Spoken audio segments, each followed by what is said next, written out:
might I ask you to take your seats, please? Could you kindly take your seats so we can start the proceedings?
Assalamu alaikum, masal khair, dobry dien, welcome, good afternoon.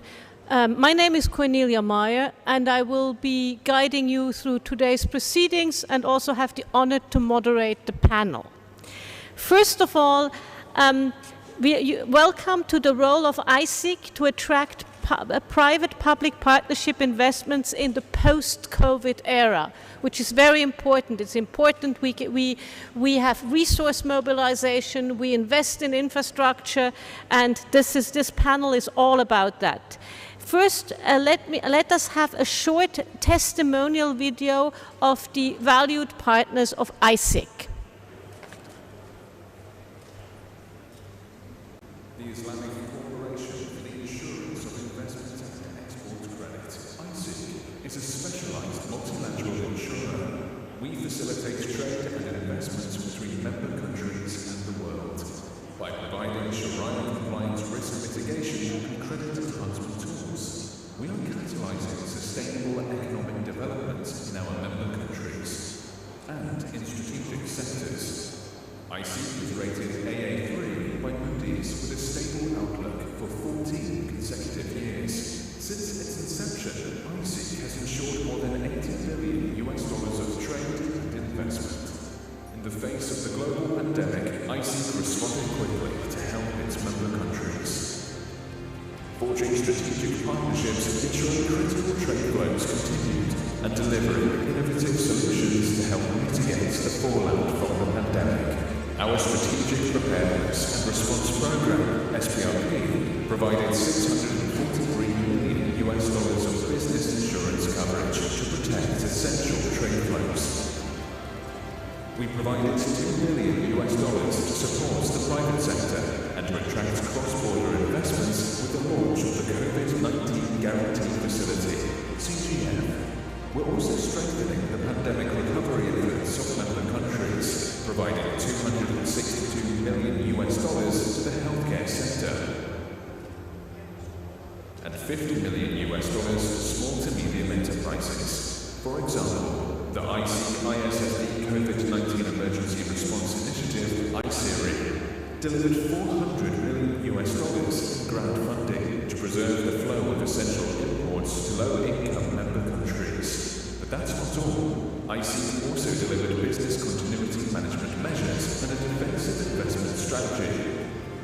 We contributed to knowledge-sharing webinars, and we forged 5 new partnerships with the leading ECAs. Here are just some of the many projects we've recently supported in the OIC. improving the capacity of Côte d'Ivoire's health infrastructure, we contributed to the Republic's National Development Plan. With the construction of a 50,000-seat Olympic football stadium and training grounds in Senegal and a solar energy system to power it all, we helped progress the region's goal of becoming an emerging market economy by 2035. By extending and strengthening 4G across Indonesia, we supported Indonesia's shift to a more digital economy with the expansion of the Alexandria port in Egypt. We increased the competitiveness of the Egyptian maritime transport strategy. And thanks to our help with the construction and rehabilitation of schools in Côte d'Ivoire, we are providing access to quality education, reducing illiteracy, mitigating poverty, and providing an alternative option to criminal and terrorist activities. ICIEC, Partnerships for Development. It is a great pleasure to share our experiences as a global leader in telecommunications and information technology. CP provides innovative technologies and integrated solutions for global operators, enterprise, and consumers from more than 160 countries, including 80 member countries. Critical risk and credit insurance provided by ACI is a powerful tool for us to control the risk and support the operation.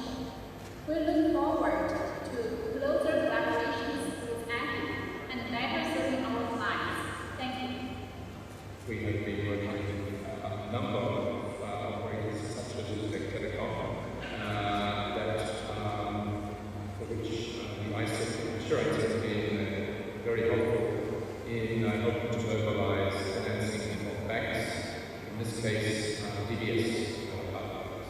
Yes, because Papa, as you can aware, we have business over 100 countries, and definitely member countries of ICIEC as well as mentioned, we have a business in Uzbek Telecom, which is supported by ICIEC.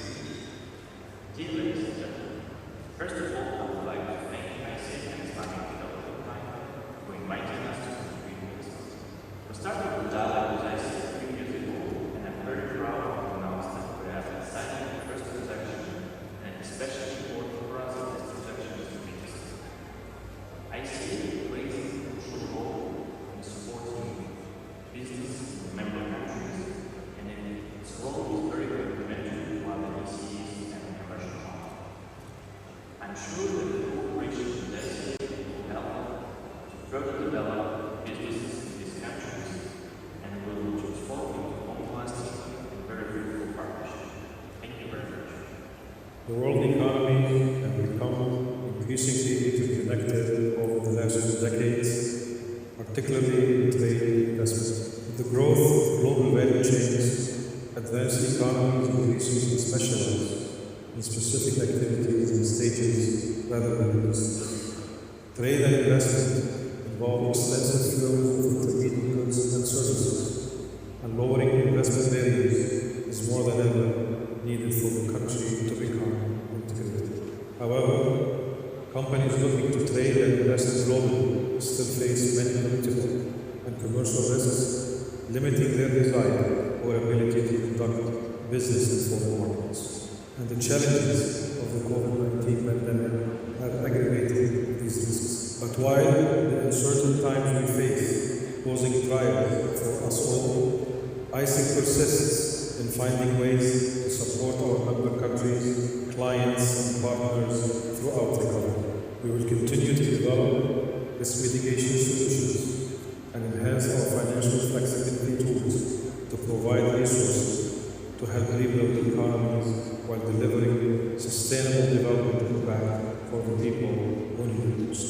And in so doing, safeguarding the continued flow of international trade and investment between our member countries and the world.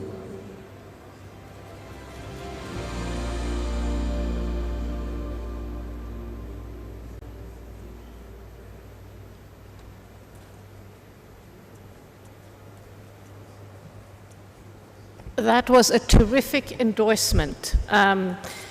and wonderful to hear how valued ICIEC is across the globe in ICIEC member countries. So now it is, without further ado, a great honor and a great pleasure to hand over the mic to His Excellency Mr. Usama Kaisi, who is the CEO of ICIEC, who will be giving you opening remarks and a welcome address. Your Excellency, the floor is yours.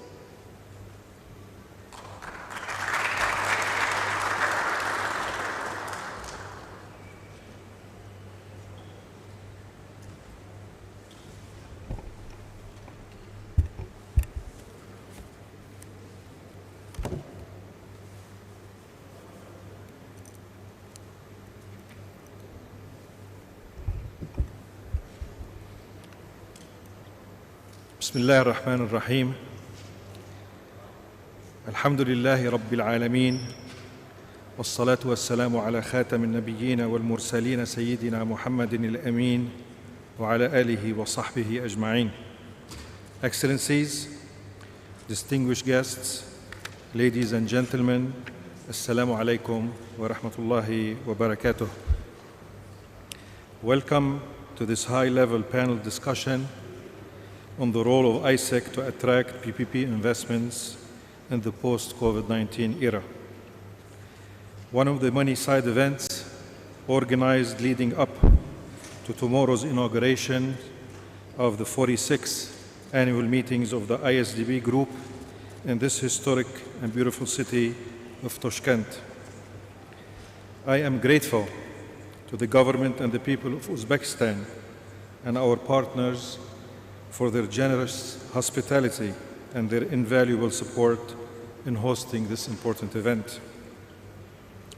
Since my first visit in 2018, and I have grown fond of this non Shakhre, city of bread and hospitality, Tashkent, with its history going back over 2 millennia. Neither conquests nor the devastating earthquake of 1966 could undermine the Uzbek people's resolve to build back better. The latest manifestation in the country's encouraging economic recovery in response to the COVID-19 pandemic and the modernization of Tashkent city, the pandemic hit Uzbekistan as well very hard initially. Due to the strong government response, the economy rebounded in the second half of 2020, recording a 1.7% GDP growth, one of the few positive rates in the world in 2020. A growing private sector, we all agree, is essential for the future economic growth, and formal job creation across countries at all levels of development. Not surprisingly, the PPP sector is considered a modern way of facilitating the provision of the private sector to help meet the increasing demand, especially for public infrastructure. Investment in infrastructure can be a driving force for the economic recovery for the COVID-19 pandemic, for economic transformation, job creation, and inclusive growth. After all, the pandemic also exposed the insufficient infrastructure in many sectors. According to the World Bank, private sector investment dropped by an unprecedented 56% in the first half of 2020 compared with the same period in 2019. And like many other sectors, infrastructure was brought to near standstill by COVID-19 pandemic. However, the private sector's retreat jeopardizes recovery and the ability to build back better once the pandemic is under control. This should be of concern to all of us and to the private sector in specific, which has been looking for ways to find better yields in a low-rate environment. If one considers the current pipeline of global projects estimated at $12 trillion by Fitch Rating, With the rail and renewables to top the investment sectors, the business case for private sector involvement is well proven. Of this, close to $8 trillion is required by the IDB, ICIEC member countries. In Asia, close to $5 trillion.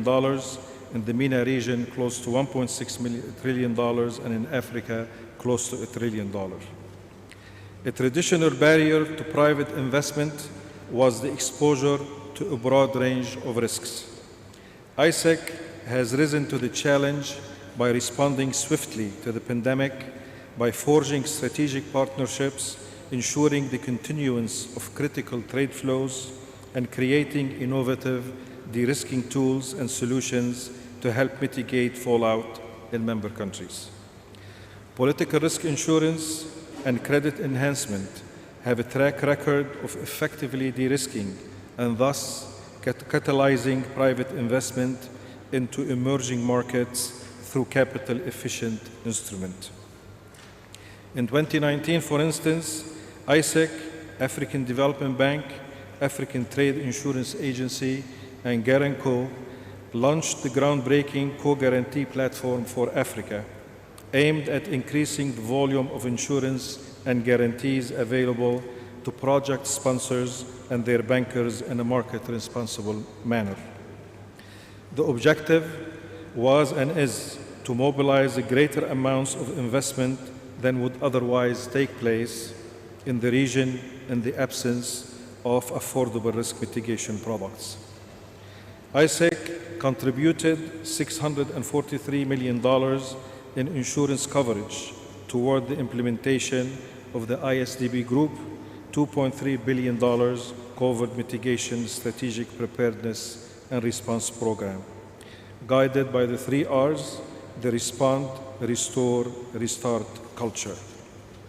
ICIEC as well has jointly launched with the ISDB a $2 billion COVID-19 guarantee facility, which is specifically aimed at supporting the private sector, in particular COVID-hit industries in member countries, and to attract cross-border investments. Cumulatively, over the last 27 years, we have insured more than $80 billion in trade and investments, with the latter accounting to 20% in various ICIEC member countries. We remain confident that we can deliver continued support to our member countries through innovative risk management solutions to help them navigate the ongoing health, economic, and social impacts of the pandemic. We are encouraged by the government of Uzbekistan's stated intention to use PPPs to channel increasing levels of private investments towards infrastructure, projects and renewable energy, services, agriculture, transport, healthcare, education, and tourism. Even the vital mining sector are open to minority private investment subject to central bank approval. Our esteemed panelists will inform us about the Uzbek government's privatization and PPP plans ahead. The business case for investments in Uzbekistan is implicit. A 34.6 million population, a young demography, an advanced downstream agribusiness and horticulture opportunities, and a reform agenda that acknowledges the challenges ahead. Finally, I would like to reiterate that we at ICIEC are keen to leverage our unique position as the leading Sharia-compliant ECA in the world and its prominent partnerships with other multilateral development institutions and ECAs to provide credit and investment de-risking solutions to effect development impact through improving the lives of citizens in our member countries, to promote inclusiveness and connectivity among them, and to improve access to Islamic finance. Assalamu alaikum wa rahmatullahi wa barakatuh.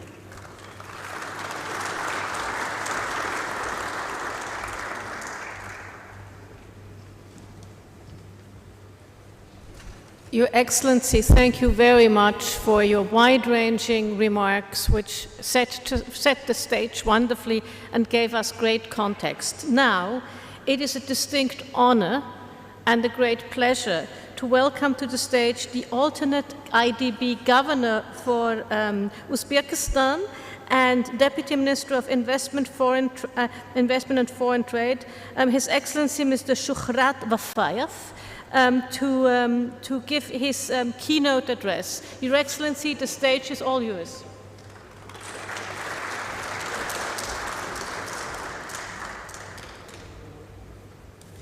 Thank you. Assalamu alaikum wa rahmatullahi wa barakatuh.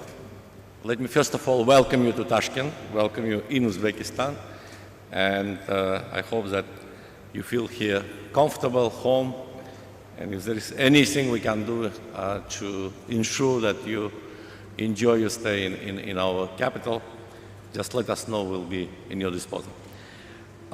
Dear guests, ladies and gentlemen, first of all, let me thank the ICIEC team for the organization of this discussion of this platform, which can help us to establish connections, links, and relations between different businesses and organizations.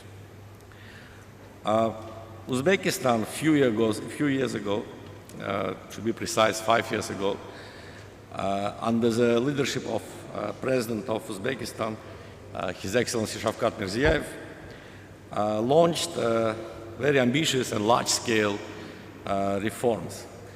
And being in the civil service for 30 years,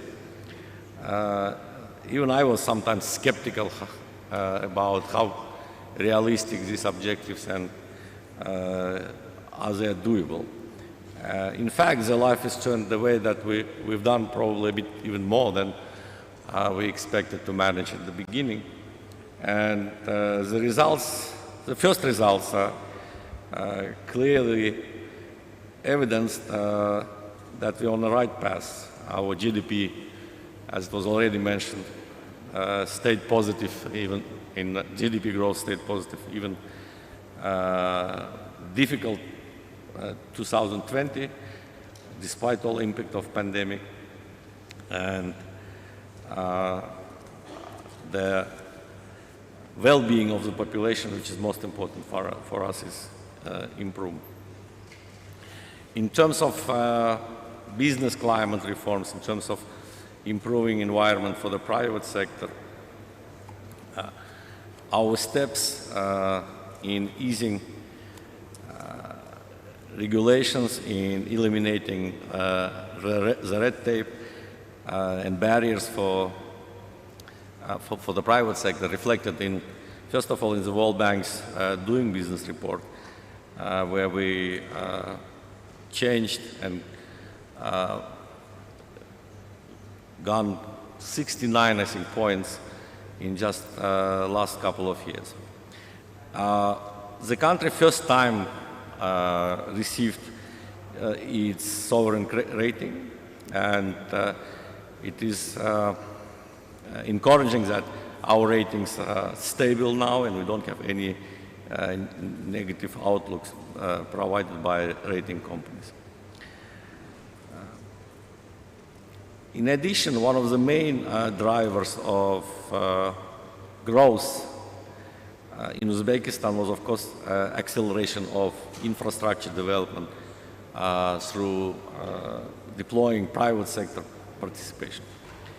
Very, very bold determination and decisiveness of President Mirziyoyev's agenda enabled us to approve and implement a pretty ambitious public-private partnership program that included, first of all, the enactment of new PPP law, and the government was so attentive to this issue and to the law that as soon as we realized that we still need to change it a bit to make conditions for private sector even more attractive, we convinced the parliament and amended this law in a short period since it was adopted. And I believe by now we have pretty attractive and up to the international standards legal framework in this particular area. The first transactions which were implemented under the PPP program are power sector projects. Just in 2 years, just 2 years ago, we had launched our first international public tenders to select private investors for solar PV parks, wind farms, and conventional power plants in different regions of Uzbekistan.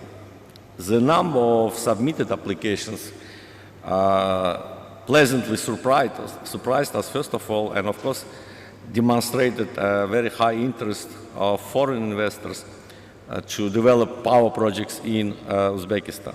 More than 80 leading companies, international companies, have expressed their interest to participate in tender. The success of the PPP program is clearly demonstrated by commissioning this year of 2 solar PV parks, each 100 megawatt capacity, developed by the UAE company Masdar and French company Total. In addition, 1.5 gigawatt of wind generation capacities are expected to be commissioned in 2023 by companies like Masdar and Aqua Power from Saudi Arabia. And moreover, recently with advisory support of our development colleagues from IFC and ADB, we have completed international PPP tenders to develop another 3 solar PV parks in Uzbekistan.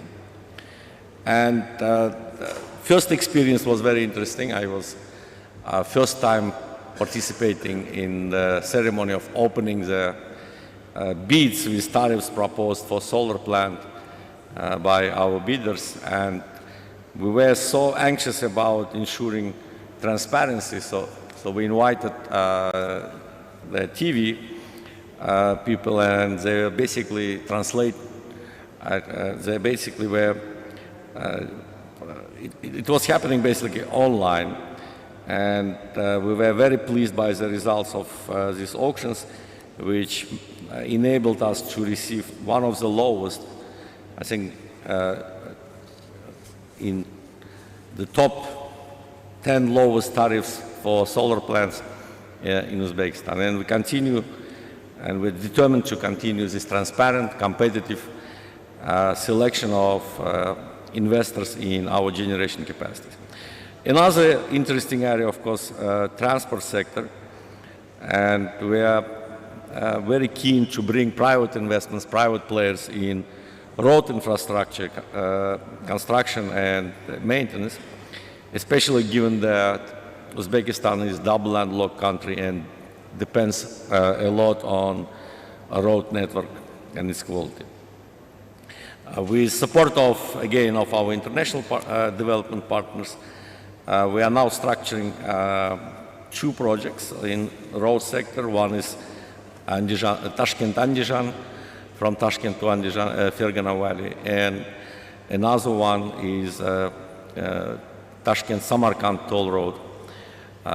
Both of these roads are in a range of 300 to 350 kilometers, and we hope that road sector PPPs will be another area of success of this type of investment attraction by Uzbekistan.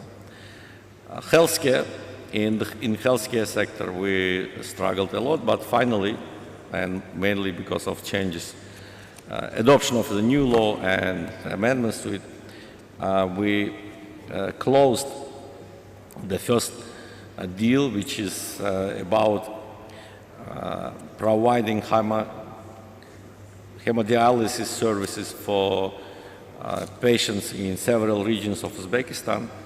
And an Indian company, Nipropolis, was selected as a service provider and equipment supplier for this particular project. But Coming back to the role of our institutions, coming back to the role of ICIEC, I believe that all these deals are, first of all, possible because of strong support from international development partners, including the Islamic Development Bank. And PPP, of course, is not panacea. It's not the only tool and instrument for attracting investments and investors. It is one of them.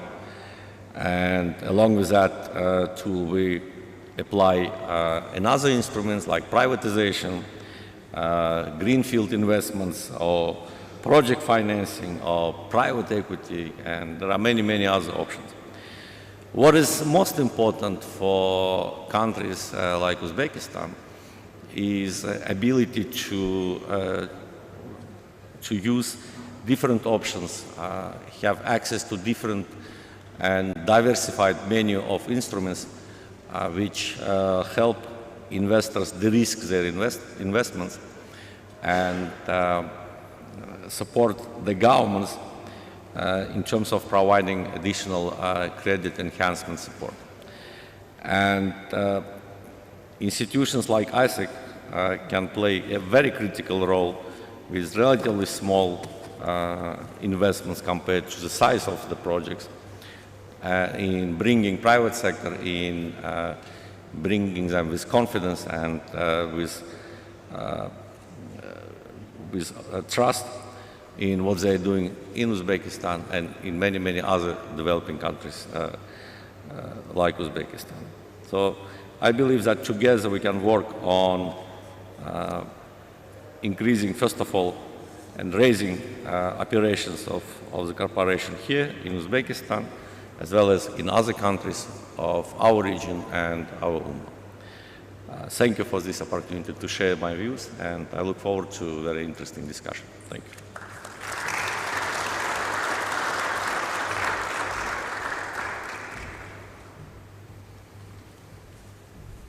His Excellency is already taking his seat because I'm now going to be, first of all, thank you for an excellent keynote. We've learned a lot, and it's good to see how Uzbekistan is trying to mobilize capital with PPP structures. So now I would like to introduce, I'm the moderator of the panel as well, so now I would like to introduce the panelists one by one. First, we have His Excellency Mr. Shuhrat Vafayev, the Deputy Minister of Investments and Foreign Trade of Uzbekistan, and also Uzbekistan's alternate governor on the Board of Governors of the Islamic Development Bank. Then we have His Excellency Mr. Usama Kaisi, who is the CEO of ICIEC. And may I ask you to join the two excellencies to join me on the stage, please. Thank you. Next, we are incredibly honored to have a representative from the Asian Development Bank amongst us, and at such a high level nonetheless, Mr. Vice President Ashok Lavaza. He's the Vice President for Private Sector Operations and Public-Private Partnerships. So thank you very much for joining us, Mr. Vice President. Then we have, next we have, the private sector is following.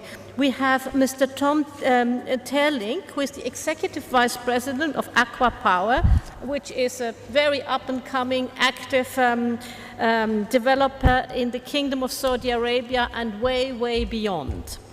And then we have Mr. Ali Badu Al-Sirt, who is Executive Director of Yıldızlar Group in Turkey, who is in construction and also very well versed in PPP.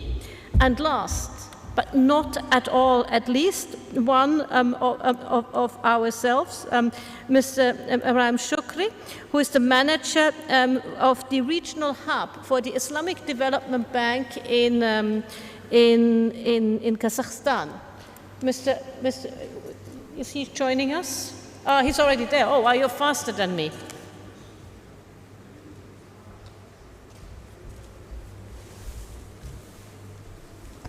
And lastly, I'm Cornelia Meyer, and I'm the moderator. Welcome, gentlemen. It's a great honor to welcome you all here.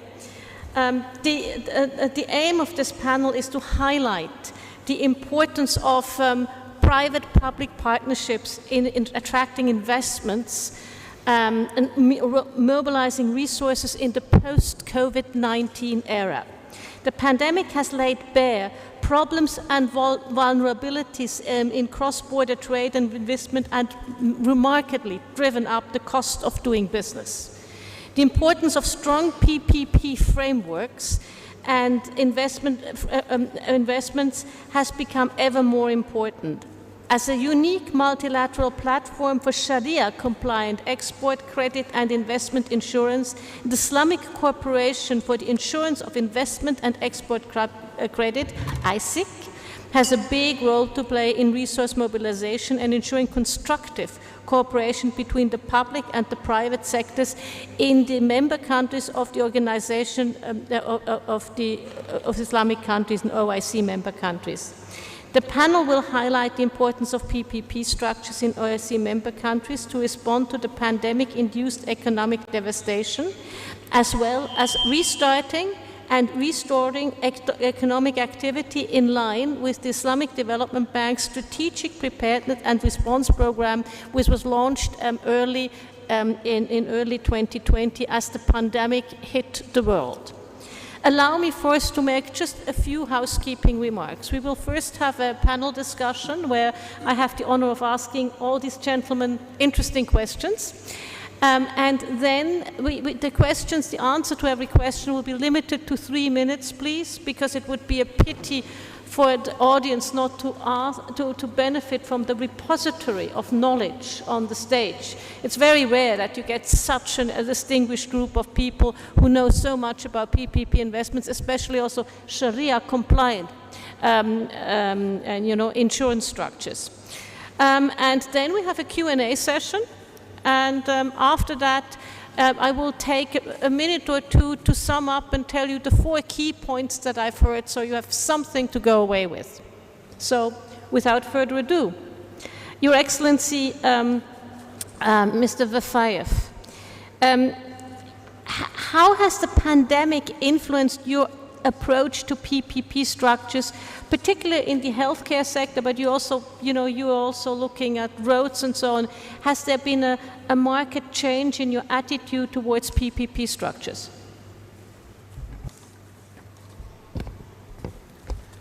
Thank you for the interesting question. Of course, pandemic affected all of our countries. It affected all sectors, but in terms of pushing forward the PPP agenda, we didn't stop because the challenges brought about by the pandemic made even more important reliable roads for transportation, especially quality healthcare, and of course, given Uzbekistan's growing population, a lot of infrastructure needs, it is difficult to expect that the government will be able to finance all necessary and needed investments in infrastructure, both social and hard infrastructure, on its own. And we continued welcoming the private sector in infrastructure investments. And as I already said, during that period, over the last 12 months, we closed a number of remarkable and visible deals, and we are determined to continue and first of all, to alleviate all hardships brought about by the pandemic for our people. Thank you very much, Your Excellency. And it's very good to see you're unstoppable when it comes to PPP. How important are these multilateral insurance schemes, especially ICIEC, because it's the only one that's Sharia compliant, in terms of resource mobilization for PPP cooperation for the country of Uzbekistan? Well, for the country like Uzbekistan, I think the issue of access to finance, especially to finance investments is definitely very important. And it is not surprising that as any developing or emerging economy, we have always special needs for higher volumes of loan money and, of course, lower cost or cheaper money for infrastructure investments, which are low marginal very often. And against that, of course, the instruments provided by ICIEC and similar institutions like MIGA are critical for raising financing in order to modernize and expand infrastructure. What makes ICIEC and Uzbekistan cooperation extremely interesting and additional factor is that our country is predominantly Muslim country, and especially private sector representatives are seeking now very actively opportunities to use Sharia-compliant financing for their projects, which is ICIEC able to provide. So against that, I believe there is a great potential for increase of cooperation between Uzbekistan and ICIEC and other Islamic bank organizations. And we are working now very actively on providing and creating all necessary regulations, legal framework to enable both financial institutions, insurance companies, including international ones, and our private sector to tap on opportunities which provided by Sharia-compliant financing. Thank you very much. So it's about lowering cost, extending tenor, and it's good to have the USP of ICIEC, which is to be Sharia compliant. So next we are with His Excellency Mr. Usama Kaisi, who is our host today. We wouldn't be here without you, so it's good. Thank you for inviting us all. The pandemic has made cross-border trade and investments much more difficult and more expensive. How can ICIEC help resource mobilization by reducing the cost of doing business? What have you specifically done, sir?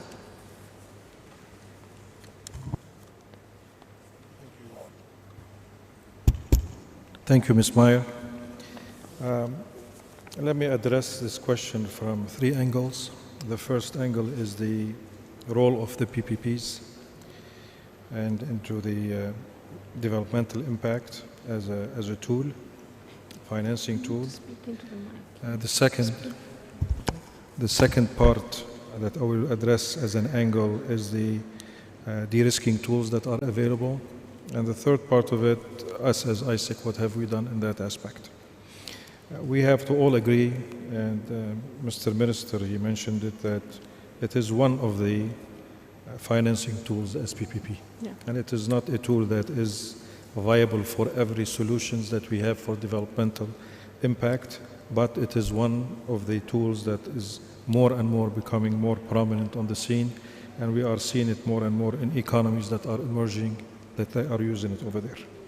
So the role that it plays in resource mobilization is extremely viable, and it is attractive to the international market, granted that we have the proper grounds for legislation and rules that are binding and governing the PPP operations within the sovereign or within its specific jurisdictions. We have talked earlier about the dwindling numbers of the investment inflows into the world globally. And still, while the numbers are going down as reported by the World Bank, it's 56% the levels of the 2019 levels in 2020, still the majority of these funds are still going to the developed economies and not to the countries where they need it the most. So this is something that we have to always, as an institution, look at the member countries' needs and to see how we can attract foreign direct investments to get in. There are private sectors that are very well entrenched within the PPP, and specifically on the infrastructure side. but we would like to see more on the, for the PPPs to enter into the healthcare sector, into the agricultural sector, and this is what Uzbekistan is trying to do, is to incorporate a wider range of industries to be supported by the PPP financing as an option. I have mentioned earlier that the business case for involving the private sector through the PPP in the infrastructure development is a very viable solution and has been tested and known. And specifically, we need this type of investment coming to us through the infrastructure and through the PPPs and the investment side to help come out of the COVID-19 pandemic impact for member countries. So it is very much needed in that aspect. And this will help, for us in economic reforms, job creations, and so on and so forth. The de-risking tools that we have, they are extremely powerful and they are known to everybody, which is on the risk, for the political risk insurance and the credit enhancements. And the track records that are mentioned are used by the multilateral institutions are known. We have the non-honoring of financial obligations by countries. That is the most common form of insurance that we are using. And most of them, they catalyze the private investments into the emerging markets through capital efficient instruments. We'll jump after that into thirdly, what ICIEC has been done. And I do believe as ICIEC we have an impressive record in that aspect. We have had great successes in the last 3 years where we have enhanced our presence in Turkey, in Senegal, in Cote d'Ivoire using these aspects of the products that we have. And we are very much aware of the need and we are ready to support. Thank you very much. So, it's interesting that you would like the importance you give to PPP structures, and how you also would like them to see them in other sectors such as healthcare. I think that was, for me, a key takeaway here. But I have another question for you. I'm always very curious. When you look at, you have a wide range of ICIEC member countries. When you look at the range of ICIEC member countries, how important are the frameworks, and how do you look at the CIS states? Because that's where we are. We are in one of the key CIS countries. CIS countries, or Central Area in general, are a very important region for the group as a whole and for ICIEC specifically. And we are aiming to enhance our presence here. And us holding our 46th annual meetings for the group is a testament to the partnership that we have with the government of Uzbekistan and our commitment to this market, and to use this platform here to springboard across the region that are over there. Our relationship in Uzbekistan and in the region are deep and they are historic. We have relationships, and we always enter the markets through the national ECAs. We have relationships with the Uzbek Invest. We have relationships in the region as well with Kaz Export in Kazakhstan. And also we have a very important relationship on the ground that is with the Uzbekistan Investment Promotion Agency, where we support the export development for inward FDI with the Uzbek Invest. We also, very important to mention here, it is not restricted just for us to provide our de-risking solutions, but at the same time we provide the technical assistance, the training, the capacity building that is a part and parcel of the mandate that we have as a group, as an institution.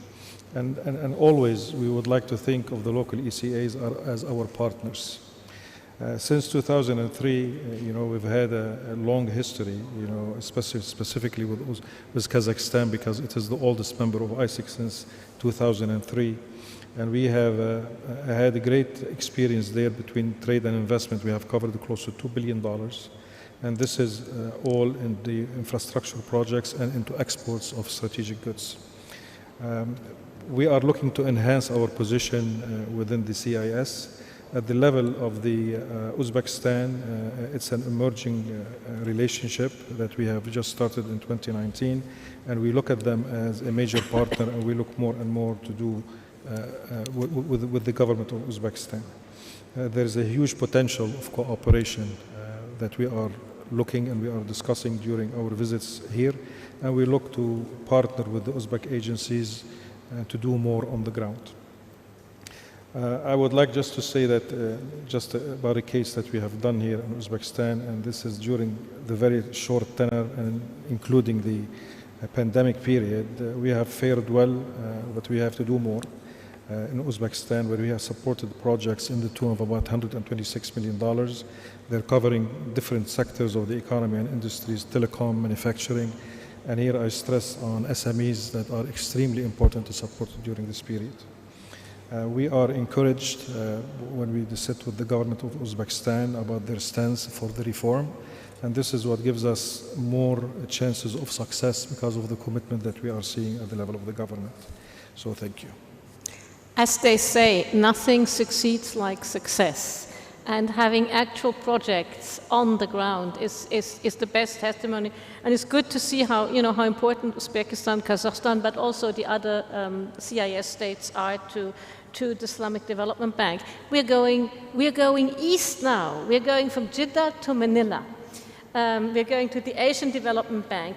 Mr. Vice President Lavazza, could you tell us how would you evaluate the importance of PPP partnerships as countries aim to restart their economies? It was clear it was important before, but now, after the economic devastation and to the point of His Excellency Mr.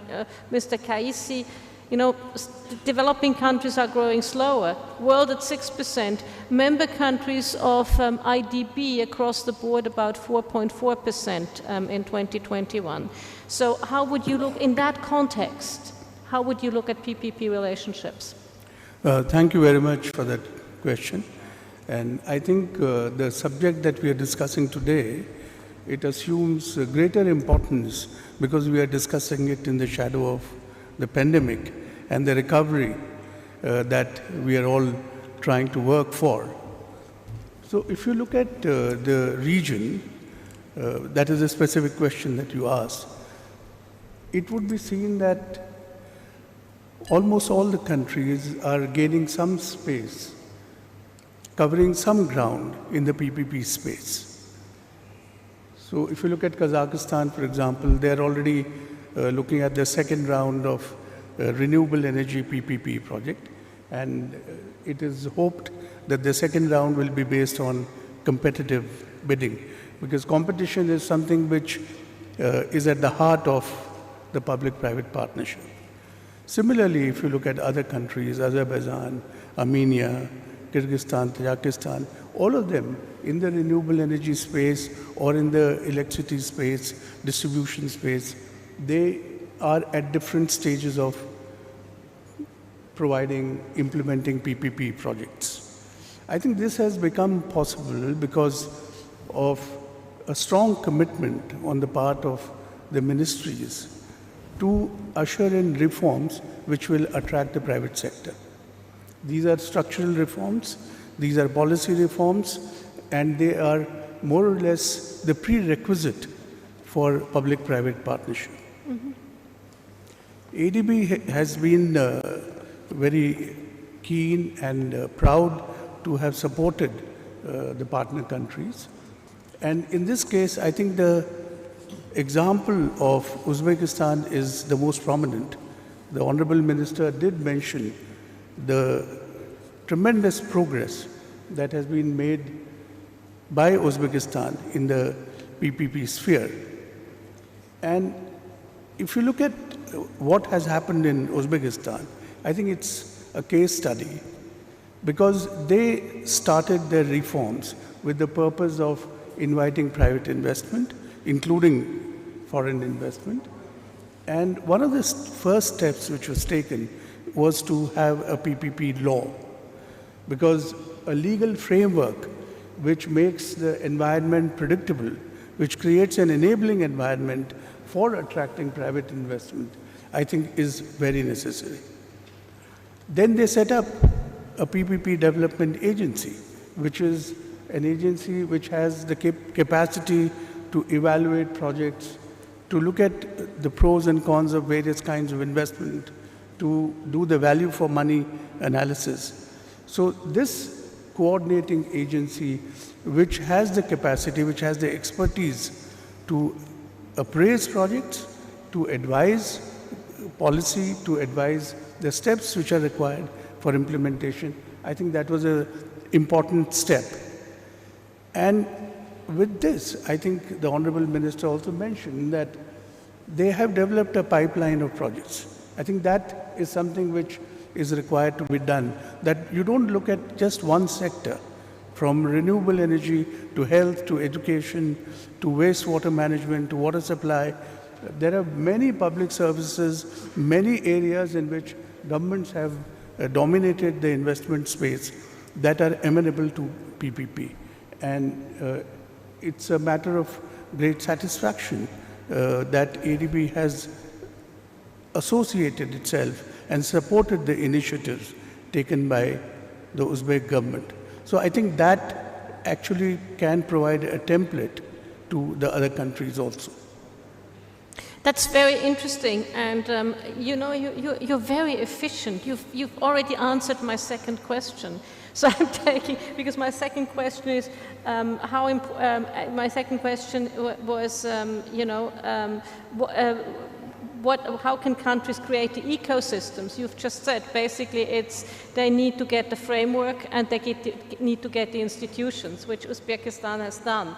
But I'm following up, as you've answered the question already, I have another question in store for you, which is when you look across the board, you have a very wide-ranging view of countries from your previous position and the current position. When you look at it at the world, who would you say is best in class? Well, I think, first of all, public-private partnership is desirable, but it's quite difficult to do because there are many things that you need to get right. And that is where we've been emphasizing that there are broadly 4 pillars of action. If we have to create a conducive environment for public-private partnership. Mm-hmm.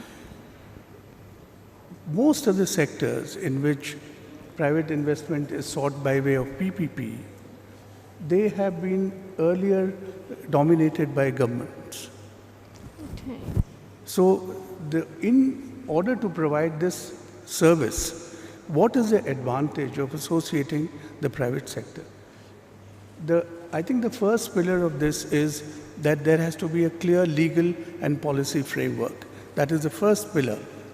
The second, of course, is that even if the policy is created, then there is a lot of capacity building to be done. Mm-hmm. And successful experiments or successful cases of PPP are those where there is enough capacity both in the private sector as well as in the government and special agencies. Okay. So I think that is required.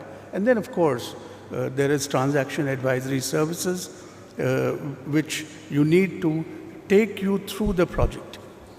And finally, I think the monitoring of the project and taking care of the execution issues is equally important. And just to conclude what I am saying, PPP is quite a dynamic process. So there has to be a relationship of continuous dialogue and exchange that is required, so that the problems that you encounter in implementation or unforeseen circumstances, they can be tackled in a feasible manner. And I would say that the Asian Development Bank PPP work, it straddles all the 4 pillars. Okay, I would paraphrase this as it takes 2 to tango. So it takes the private sector and the public sector. And with the old BT, British Telecom, some advert, it's good to talk. You need to keep the lines of communication open.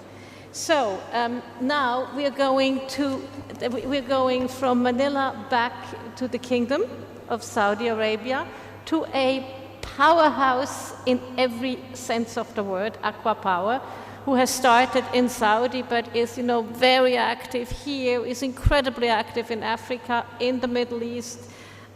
So, it's incredible to see the growth story and the success story of Aqua Power. and you are a top-notch player in the field of PPPs. Mr. Terlink, who is the Executive Vice President for Business Development, so you're going out there, making it all happen. For you, what are the key factors determining successful cooperation between the two that have to tango, the private sector and the public sector, over the lifespan of the project? Not just when you go there and develop, also when it then has to operate. And what role can multilateral insurance schemes such as ICIEC with its Sharia-compliant offering play? All right, thank you, Cornelia, and thank you also for giving the word to the private sector in this public-private partnership discussion. Clearly, there's a large number of parameters that make a public-private partnership successful, right? And I'm going to name a couple of them. I'm not going to name four, and actually Mr. Lavas already mentioned some of them, so I will be repeating some of this. But I think it's important because these are very important factors.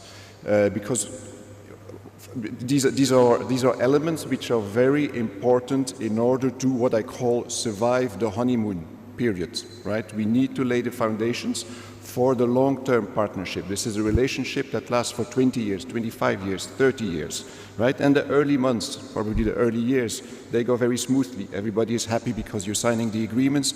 Everybody is happening because we see some infrastructure that is built and we see the services being provided. But problems come along, people change, ministries change, people within the private companies change as well. So it's very important to lay very robust foundations. And for robust foundations, four of them is, first of all, and I will get back to them in a little bit more detail within the time allocated to me, it's setting very clearly the rules of the game. Second is making sure, it's a simple one, but making sure that the infrastructure that you're going to build, the service you're going to be provide, or the product you're going to deliver is actually required, is needed in the country. Third, when you agree on a price, when you agree on a tariff, it needs to be a sustainable tariff, it needs to be an affordable tariff, coming back sustainable in the long term. And fourth, coming back also to what Mr. Lavasa said, important that there is capacity building in the country, particularly in countries where PPPs are new. Coming back to the first one, setting the rules of the game. First of all, it's the regulatory framework. We already mentioned PPP law. It doesn't have to be PPP law. It can be an investment law.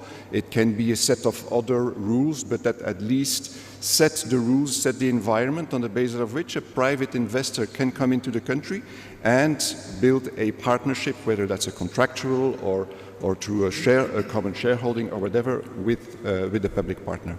Secondly, obviously, the contractual framework, extremely important because actually that is the core of the project, and that's what needs to survive the entire 20, 25, 30 years. When I say contractual, is making clear rules about what needs to be constructed, within what time frame, what are going to be the operational parameters, what is the tariff, what is the minimum offtake. So a number of key items that need to be there.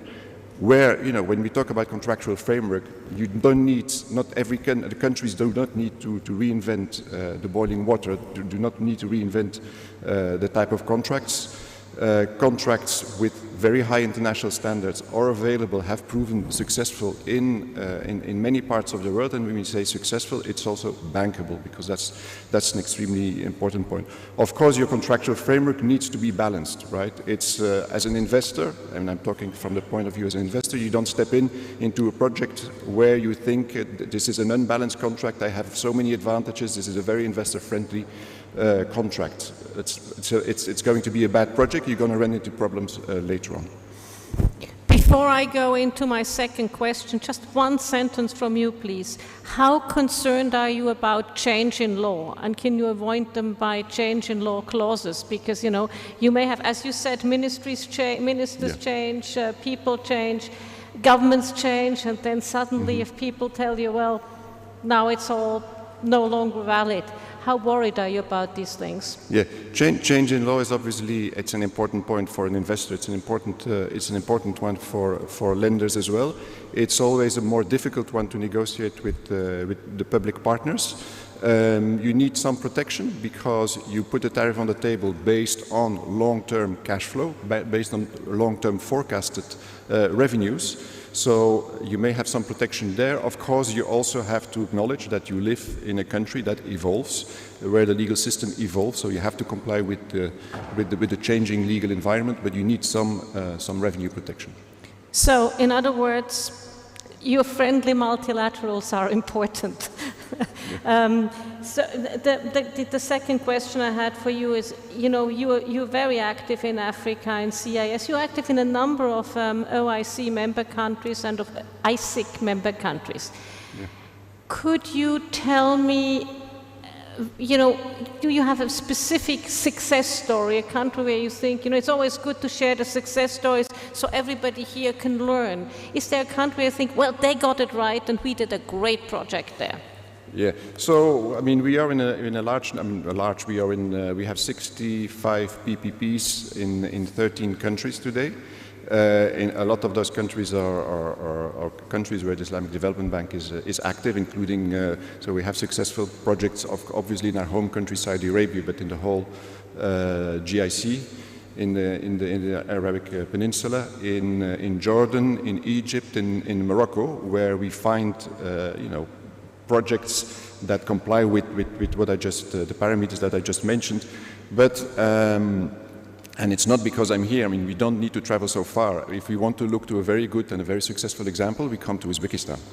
And I'm not saying it because I'm here in Uzbekistan, and I'm not saying it because I have the honor to be on the panel with His Excellency Vafayev. But it's something that I repeat when I'm in many other countries that look to the example of Uzbekistan. Unfortunately, people don't always believe me because the country is not sufficiently known yet, but we're working also from our side on this. But no, it's very clear, and it has been mentioned before, in a very short period of time, you know, in a span of a bit over, or let's say 4 years, the regulatory framework has been put in place. High-level international standard contractual arrangements are put in place. Capacity has been built. There is expertise within various ministries. And obviously there is a need for infrastructure and services going ahead.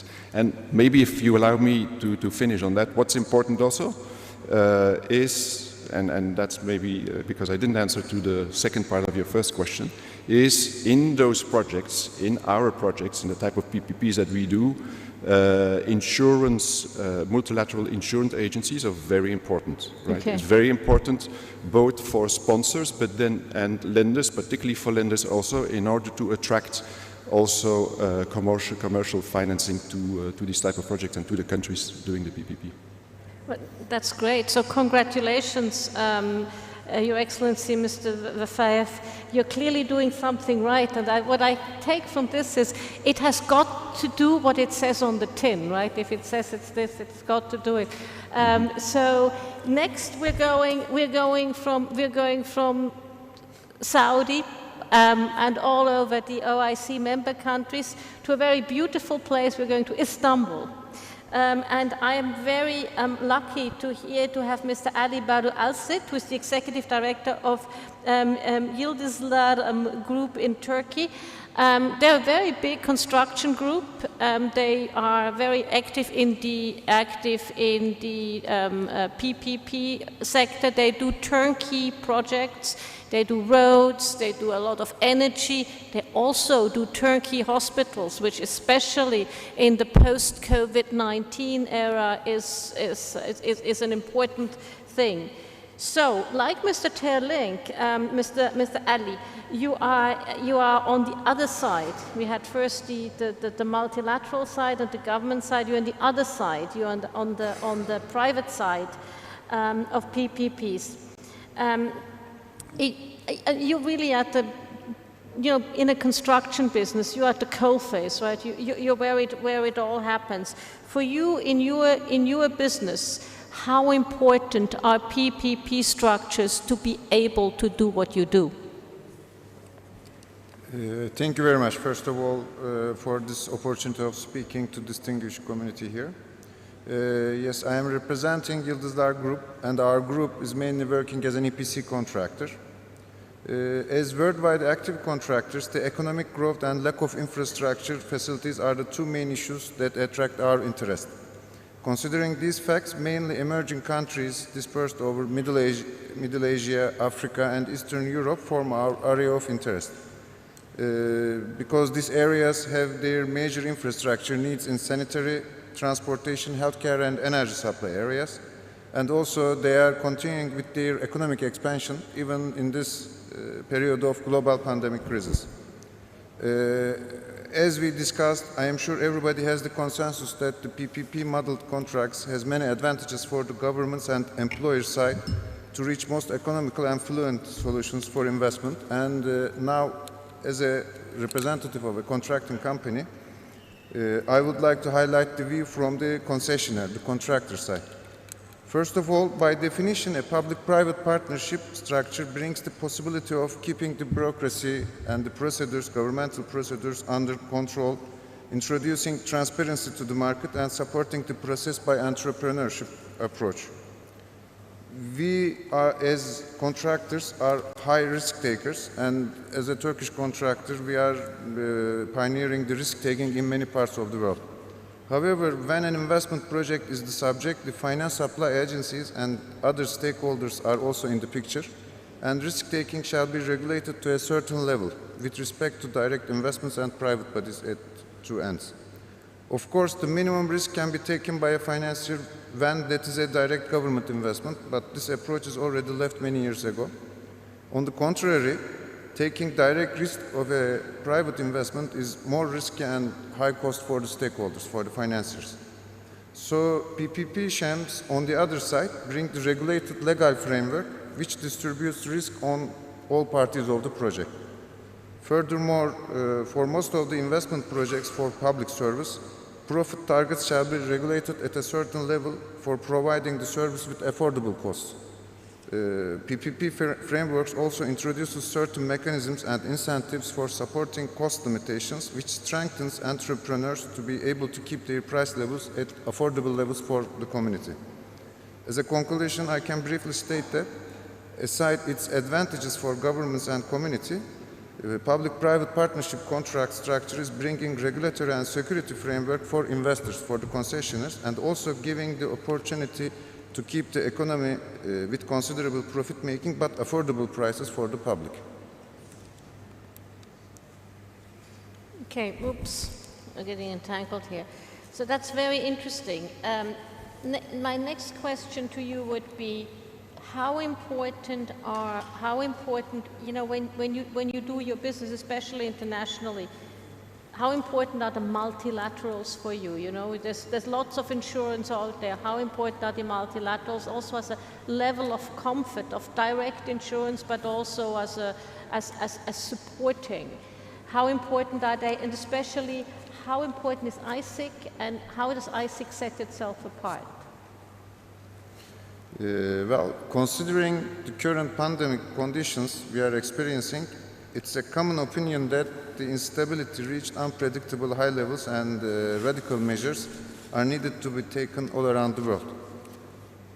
Aside of the quarantine conditions we have been facing and limiting ourselves from even going out of our homes, distracted supply chains, and we faced a lot of transportation restrictions, we as construction companies are required to complete our commitments on time. Mm-hmm. As I mentioned before, we are already dealing with some emerging markets where infrastructural needs are at high levels and most of the time cannot be postponed anymore. Whether the borrower is the government or the private sector, the finance providers are also looking forward to time the completion of the projects. Yeah. With these facts in hand, the entrepreneurs are under high stress and will be under higher stresses due to strict time restrictions for the delayed investments and extraordinary regulations in practice.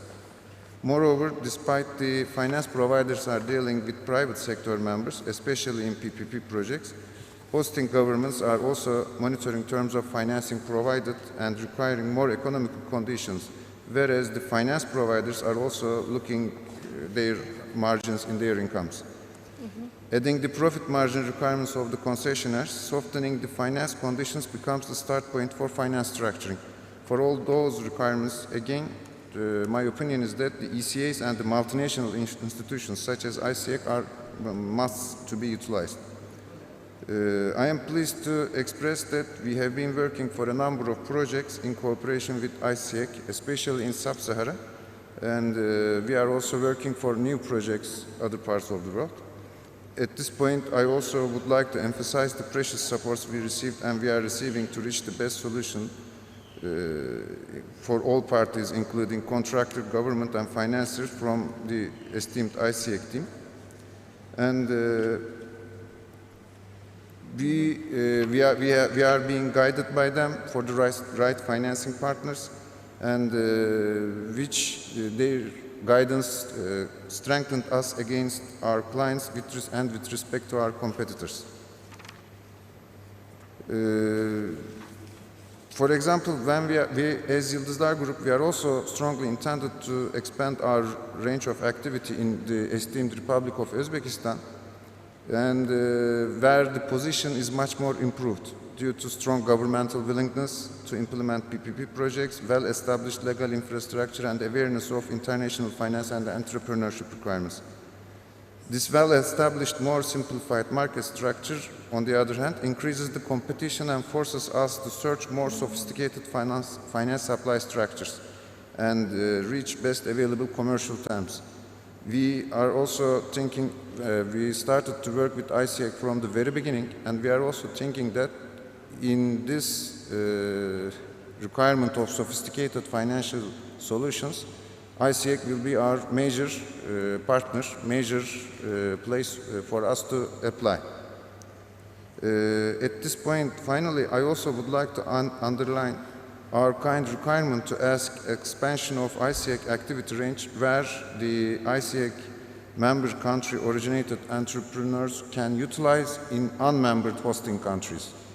This will be maintaining the market share expansion efforts of us and give us the strength to compete with unmember country originated competitors. So with this emphasis, I would like to conclude. Thank you. Well, thank you very much. And it's very interesting. So I hear that again, Your Excellency, you've done everything right. You're getting all the praise, and I hear that Your Excellency, one wants you to do more. So that's very good. Last, we are concluding with ICIEC. We are concluding with Mr. Shokri, who is running the IDB's regional hub for CIS countries, and you have a good overview of what's happening in the region in PPP structures and how important they are. We've heard a lot about PPP structures. In your view, has the pandemic changed how this region looks at PPP? Have they become more important? What has changed with the pandemic? Thank you very much for the opportunity, and let me, many of my colleagues have covered very important points. I will start again first to reiterate the importance of PPP in the region. If you look at the infrastructure in the region, starting from energy projects, there are a lot of energy power plants that need to be renewed. It has been running for many, many years with high operating and maintenance cost and also less efficiency. Looking additionally to the connectivity, many of the region is landlocked countries, and Uzbekistan is double landlocked countries, which require railway connectivity and many big infrastructure projects. And then if you look at the health, which is very important, and worldwide in the last 10 years, the expenditure in the healthcare has been more than 60%. Now with the pandemic, increasing diseases and high cost of health, there is a huge demand for additional health capacity. All this will put a lot of pressure, and with the limitations on the budget of our member countries and with the need to bring the efficiency of the private sector, I think PPP is very, very important. We need billions of dollars in PPP. Now, looking at the challenges, colleagues briefed all the challenges. I will take it again in three groups. One is of course, regulatory framework challenges. The second one is of course, the financing capacity, bringing funding to the region. And the third one is the capacity development, which is very important for the structuring of these PPP projects. So as an IDB group, how did we react to this? We reacted in three folds. One is related to the capacity development, where we are also providing technical assistance. And we are also created a function in the bank, which is for the advisory for PPP, which can take projects from scratch until becoming it a bankable projects. The second phase related to the regulatory framework is, of course, the technical assistance. And then if you look at the financing, we have been also very active in financing PPP across the world. In the history of IDB, we have provided more than $5 billion for PPP, and we have a very successful stories in the region. And then comes the important part of the funding, where ICIEC is playing a very big role. With the capacity of ICIEC as the have a preferred creditor status, and also with its rating AA3, and it really can provide de-risking and a lot of credit enhancement to our operations. Having the capacity to provide insurance for a political risk, and also provide insurance for the unhonoring of the government sovereign commitment in terms of the contracts is very, very important. And this is how ICIEC managed to bring many international banks to finance projects across the member countries. We talked about the example in hospitals in Turkey, where some international banks came and financed up to 18 years based on the support of ICIEC. And also His Excellency the CEO talked about Cote d'Ivoire and the success of 400 beds. So looking at the future, I think with the capacity of the group, providing advisory, providing financial packages to finance PPP projects, and all covered by the insurance of ICIEC, we have an excellent package to offer to the region and to move forward, I think, hopefully in the next few years. That's very impressive. And you know what I'm always impressed with when I look at ICIEC is where you insure the size of your portfolio and you're still investment grade rated. That is a real achievement. Now, the next question I have, can you just give us maybe one great success story in this region? Well, there has been a lot of, projects successful in terms of PPP. We are now working on the insurance side, but in terms of projects in the PPP, there has been a number of projects, and recently we had the toll road projects in Almaty, for example, which has been ongoing according to the schedule. We have seen a number of projects in Uzbekistan previously where the PPP has successfully delivered the requirements. What are we working now is really to bring the ICIEC on board and to bring additional de-risking capacity in order to unlock additional funding for many, many sectors. That's fantastic. Now, I think we could, without further ado, go into the Q&A session and see whether we have, you've seen what wonderful speakers we have, and you've seen what experts there are in the field. So this is your time to ask a question. I'll be coming, this is great, we have hands up, fantastic. I would just like to ask you to A, name your name, B, name your organization, C, keep the question short so many people can ask, and D, tell us who the question is for. So the gentleman who is holding his hand up, yes, please do the A, B, C, D. Of course. First of all, I think before I have to thank the panel and yourself for a very good session. My name is Majdi Hashkali, and I'm actually from Istihar. It's Palestine Prosperity Investment and Development in Palestine. And the question actually is very much, we all know that PPP is not an easy relationship. It has never been easy between the public and the private sector.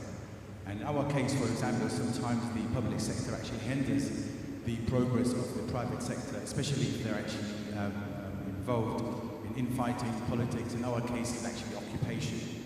So how ICIEC can actually facilitate, eliminate, assist in removing such hurdles, especially when an institution like ourselves, we're investing around $100 million of private sector in building impact infrastructure projects in Palestine, which will save the government and will save the economy around billions and billions of dollars on the long term. And the projects that we're building actually infrastructure like energy, animal feed, renewable energy, housing, all sorts of things. So I would like to hear from the panel, especially from Mr. Tom Taylor, because he said they have experience in 60 countries, but I don't think Palestine is one of them. Thank you very much. So Tom, take it away. I'm sorry, there is a lot of echo when you're sitting here, so the question is a bit difficult to understand. But let me maybe repeat what I understood. Is your question related to to what protections you have as, or how you protected you feel as an investor?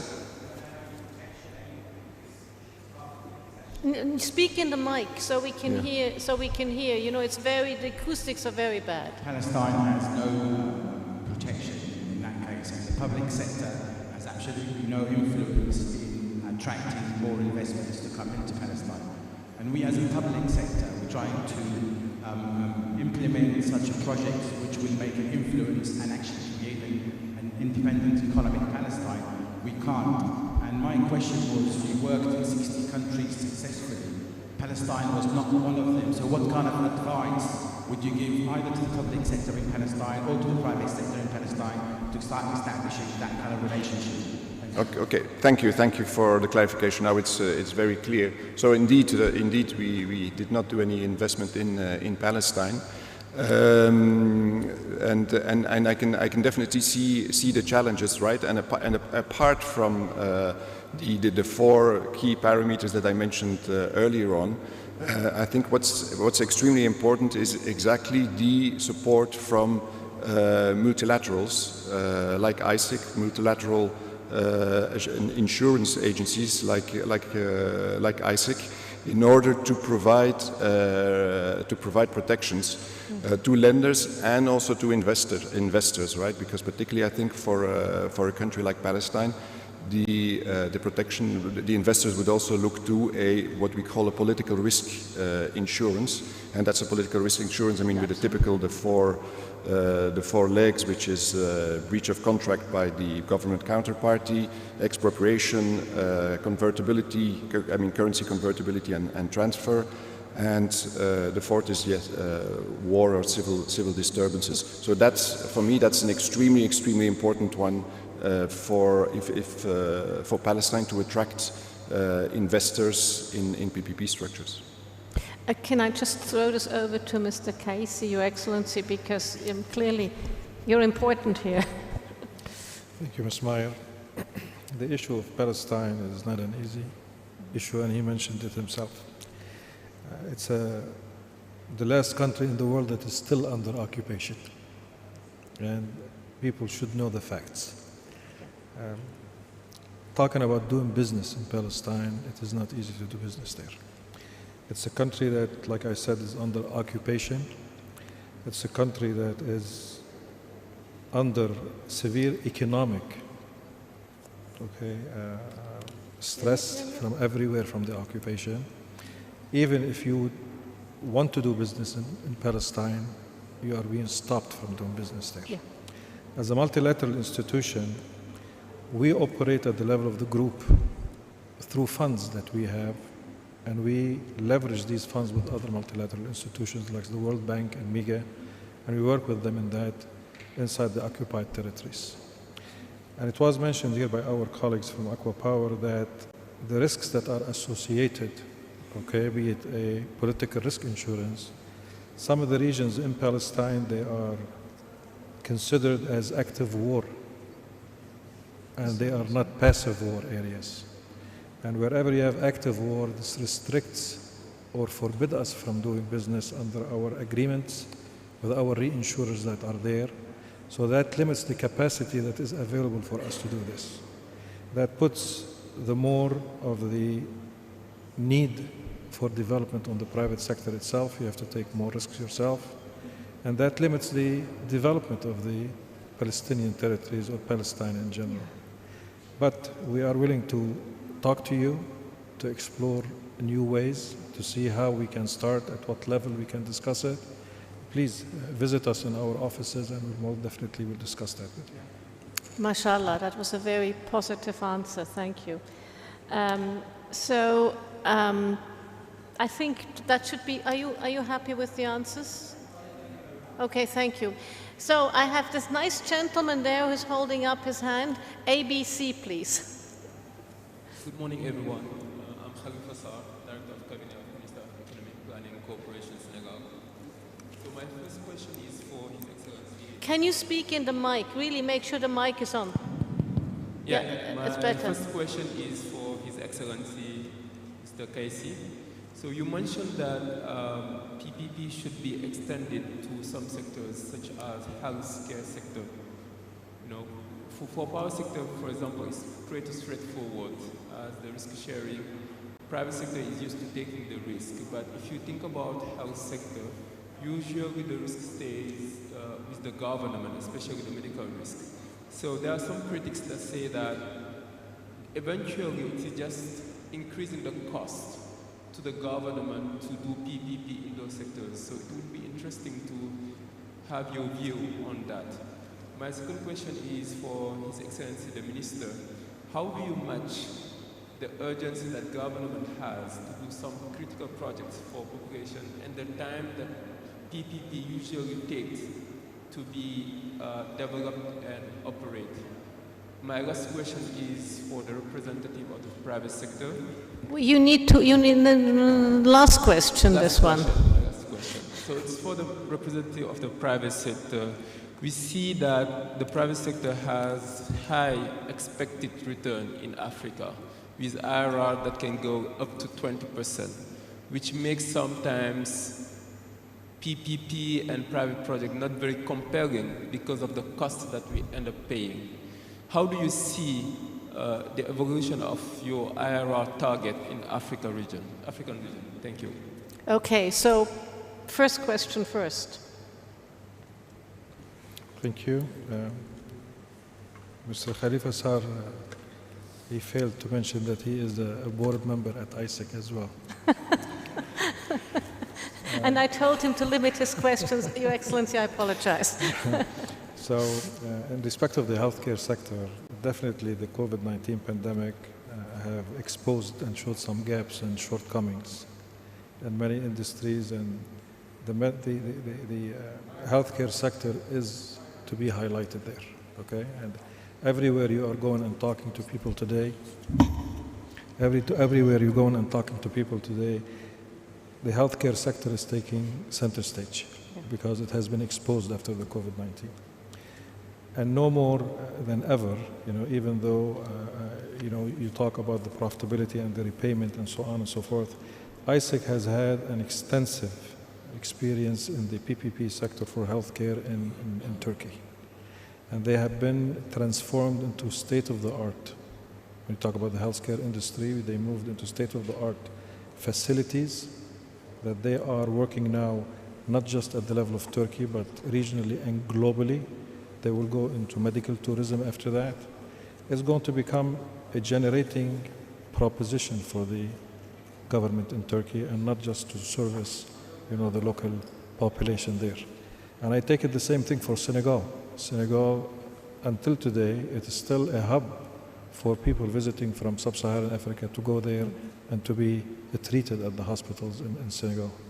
So we do believe that PPP can be a very effective way of us attracting financing for the healthcare sector in Senegal and beyond. It's very good. So the second question is, I think, to you, Your Excellency. Yeah, yes, thank you for interesting question, and it's very valid. Of course, preparation of PPP deal takes time. And if you face a task of building COVID-related hospital to treat people and provide emergency services for them, you probably wouldn't be choosing PPP model to finance this particular project. However, for less kind of emergency projects, I don't think PPP is much longer or even longer than regular government or public investment approach of financing these projects.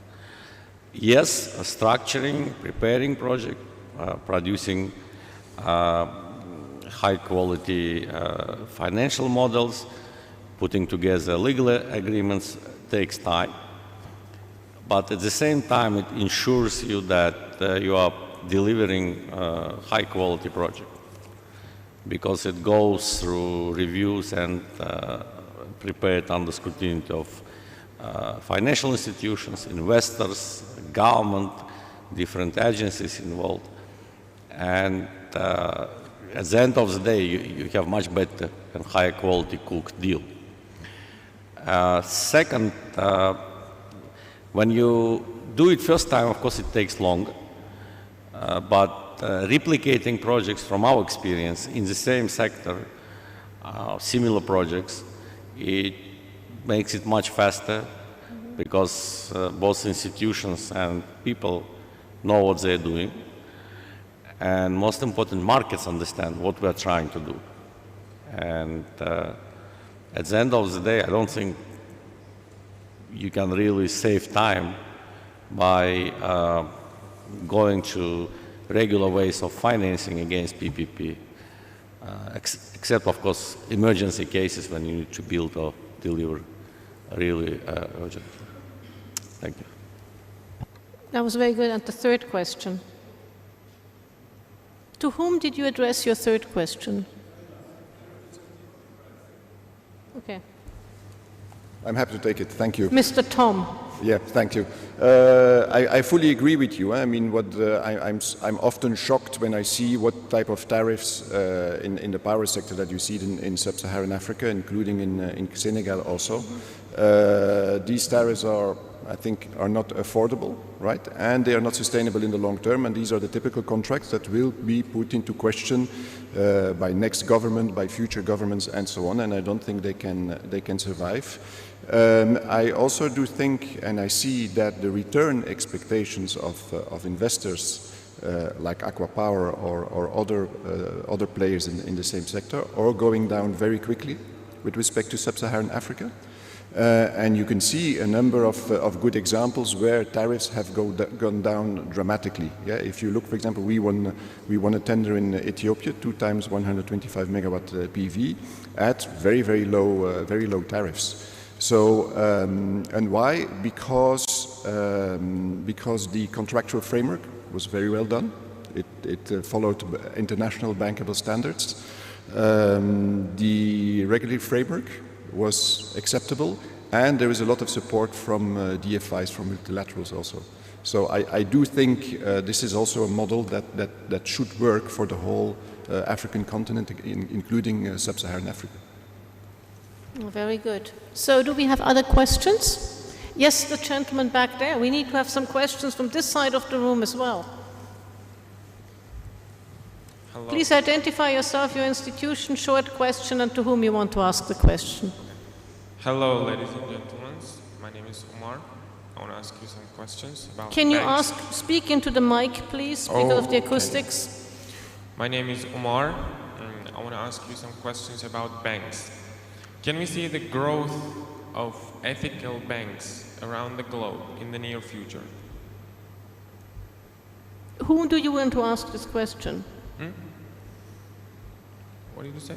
Who do you want to ask this question? Who should answer? Who of the three should answer your question? I think fourth one. The one who said before. Yeah. Tom. Okay. No, thanks. I think it's a very good question. Because when you say ethical banks, obviously ethical is a very broad word, right? But banks, and particularly, you know, when you look to the development finance institutions, but also when you look into, development finance institutions, including multilateral agencies like Islamic Development Bank, ICIEC, and so on. But also when you look at commercial banks, there is a lot of ethics and ethical requirements which are included in the whole process. So for every project that we do, for example, as Aqua Power, and which are financed by multilateral banks, by commercial banks, there is a thorough environmental and social impact assessment that needs to be done to see what is the impact on the people, how can we mitigate the impact on the people, how do we have to compensate the people that are impacted because of land or because of other issues, and the same with the environmental. If we do a wind project, there is a thorough study of 1 full year at least that need to be done in order to see what is the impact on birds, what is the impact on the flora, on the fauna. So there are a lot of ethical elements which are already imposed by multilateral and other private finance institutions. Thank you. That's very good. Does anybody else want to answer this question here? Okay, Mr. Lavazza. Yeah, I think this question is very important from the point of view of the due diligence that is done by the financial institutions, and especially the development financial institutions.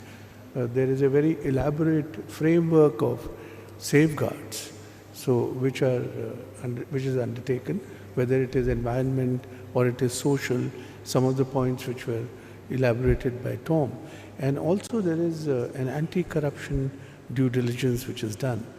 So it is not purely lending for the sake of returns, but it is also taking care of the collateral effects of the lending, which is taken into account.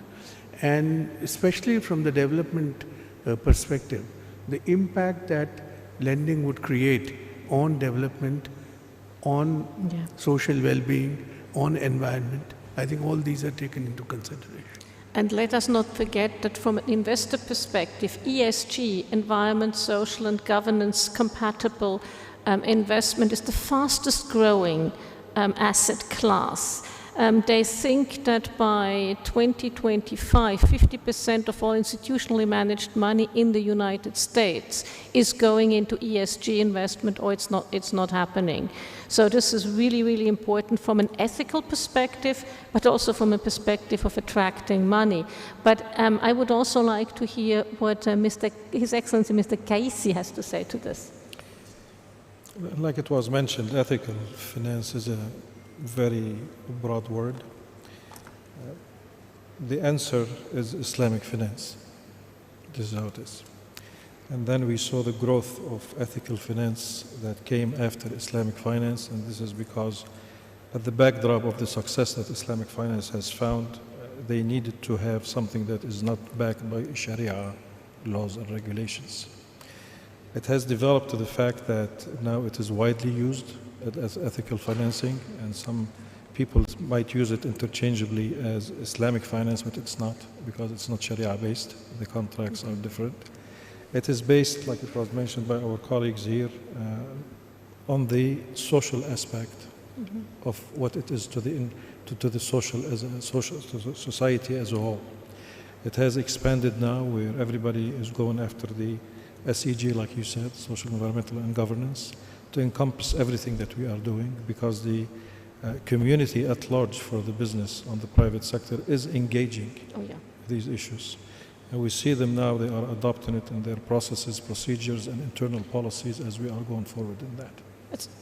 It's very true, and you have some of the biggest investment firms managing about 4-point-something trillion dollars, giving notice to 68 of the global big banks and saying either your ESG, especially on the E part, or we're not going to do business with you. You're not going to see our money.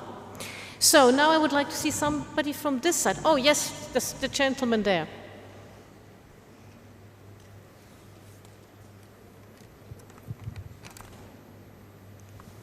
Assalamu alaikum. My name is Artur. I'm from Commercial Bank of Kyrgyzstan.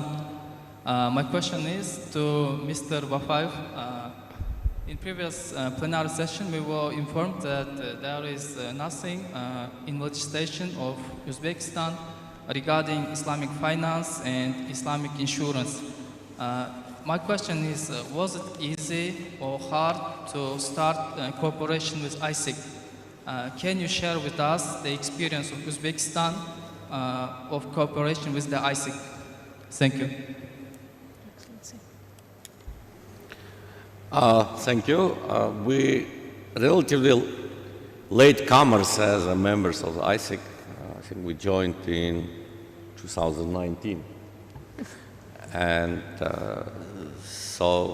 but despite the fact that we joined ITFC and ICIEC in 2019, I think our total volume of operation exceeds now 500 million US dollars, and this is private sector operations.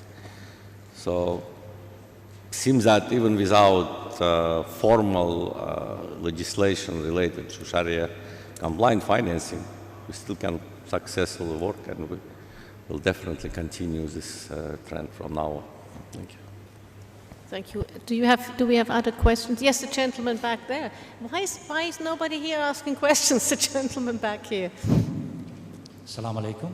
My name is Aziz. I am from ISDBI. I have a question addressed to Mr. Kaisi.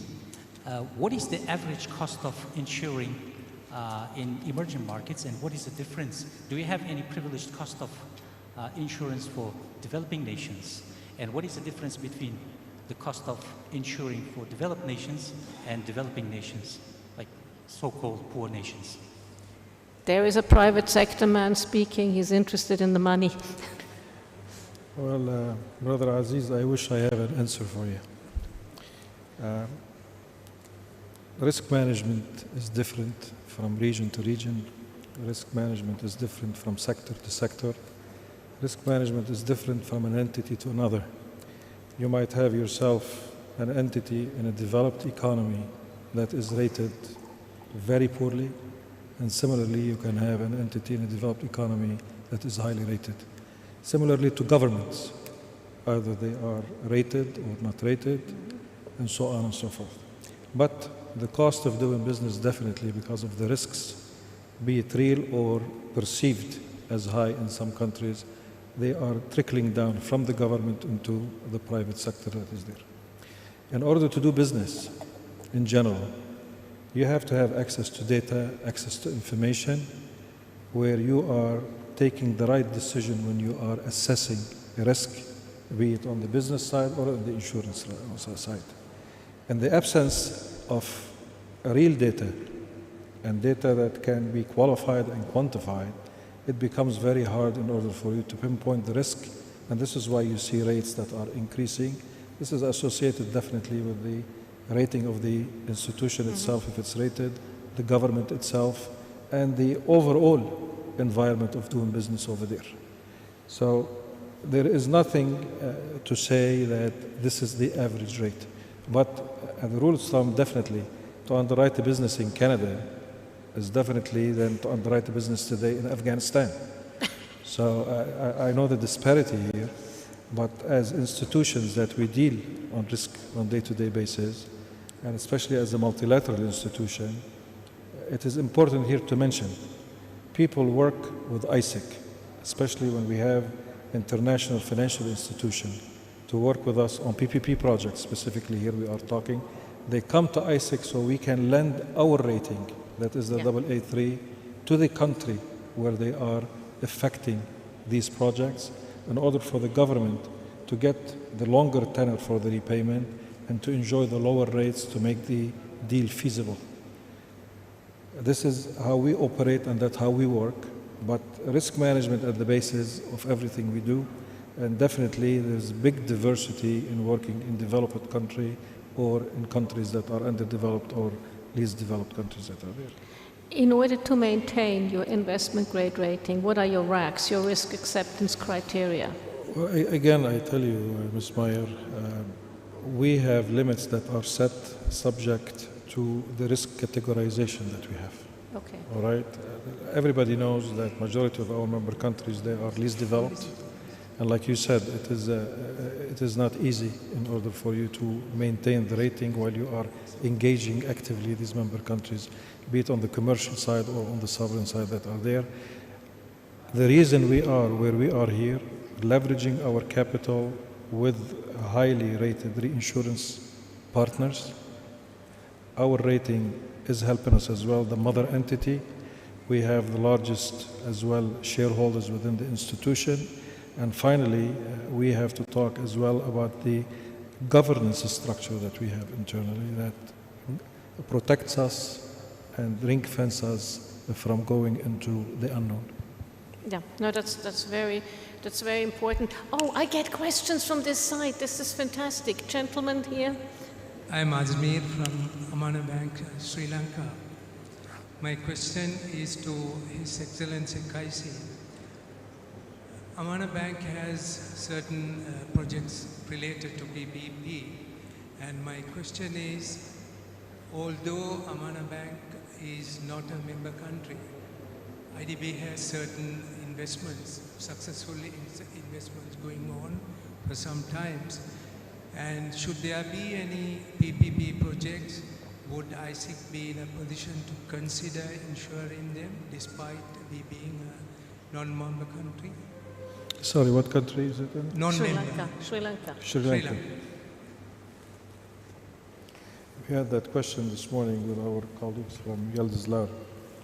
We were talking about connecting, PPP projects into non-member countries. While there are restrictions under the mandate of ICIEC, where we have to do investment within the member countries or into the member countries, but there are specific solutions that we use, different structures that will provide the cover, but will not be enjoying the long tenor that you might enjoy under a regular structure that we are using. We use export policies cover that because we are exporting either services or commodities. So here we take it as an export of services, but the tenor cannot be extended up to 15 to 18 to 20 years. It will be restricted from 5 to 7 years tenor that are there. So we're capable, but you will not enjoy the same benefits as a member country in that respect. That's interesting. Do you need Islamic structures to be able to insure? No, we are working on conventional structures and on the Islamic structured financing that is there, and this is something that is highly acceptable by the Sharia board, because when we are dealing with non-compliant transactions, we are always excluding the interest part of the transaction. That's where I was going. That's exactly where I was going. So we have a question. I think, gentlemen, that's you. You have a question. Yes, could you please identify yourself and ask your question? Thank you. Шухрат Сматлоев, первый заместитель председателя Орион банка. Я представляю Таджикистан. Во-первых, in the first place, I'd like to congratulate the Uzbek people on today's holiday, and I have two questions to ask you. So it's not questions precisely. I would like to learn in greater detail the following thing. The first thing, that in Tajikistan we have the first Islamic bank that is operating in our country. Do you think that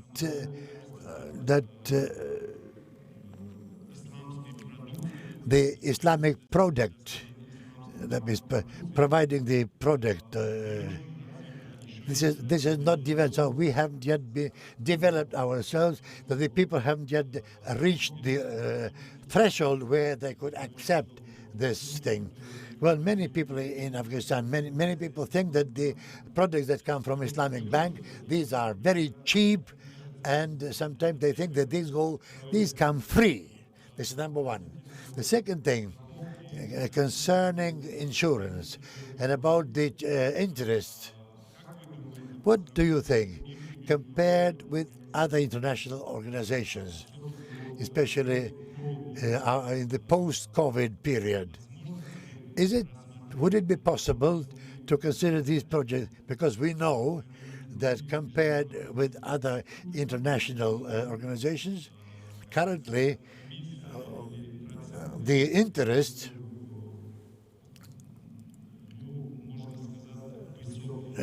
will be high. And what can we do in this respect? Thank you. Thank you very much. Mr. Kaisi or with Mr. Shokri, who would like to answer? You, Mr. Kaisi, I guess. I'll try to answer as much as I heard. There was a big echo and interruption in the translation. I'll start from the second part about the insurance. If I understood you correctly, you were talking about interest that is on projects to be financed? Or what part of the insurance on the interest you are talking about? What was the specific question? Yeah, I spoke about the project, and like I said, we already have Islamic Bank in our country, and it gives us, renders us its services. So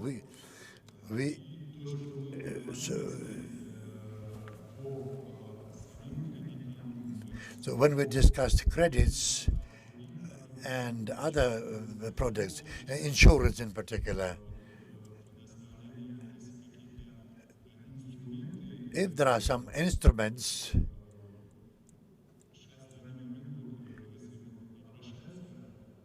currently, well, I'd like, when we turn to Islamic Bank, and what is the difference between applying to or conventional banks and Islamic banks? What is the difference between these two applications, so to speak? I do not believe that the translation is 100% I think what he there. wanted to ask is where you're different in working with Islamic banks or normal or other banks. Well, definitely you asked me, I advocate Islamic finance and Islamic banking there. Whenever there's an option between Islamic banking or conventional banking, I would choose Islamic banking. But the question remains, you're talking about the interest part. In Islamic banks, there are no interest. Interest is forbidden under Sharia. So it is not there, it does not exist. When you go to Islamic banks, there is the premise of murabaha, okay, which is the profit that you can get on your investments or on your deposits that are there. And it can be on musharaka basis or on mudaraba basis, subject to the agreement that you go under with these banks as an institution that you are borrowing from them, or as an individual that you are depositing your money over there. I do not know if I have answered the question. I think that was. Would you have something to add to this? Just quickly, just to add that the Islamic financing is asset-backed. So all transactions in Islamic finance has to be backed by specific assets that's being sold or rented. And also the ambiguity in Islamic finance is much less, in a way that all the issues related to commitment fee, cancellation fee, a lot of different components that will be building up additional costs in the future is not in the Islamic finance, because it's a buy-sell transaction which will be paid over many years. We always try to explain this in our Islamic finance trainings and workshops that we do it in our member countries to explain this and to explain it's not a free financing. Thank you. That's a very good point. Thank you. The commitment fees and all these fees. So I think I can only take one more question. And as we haven't had a lady ask a question yet, may I ask the lady to ask the question? Assalamu alaikum. Good afternoon for our...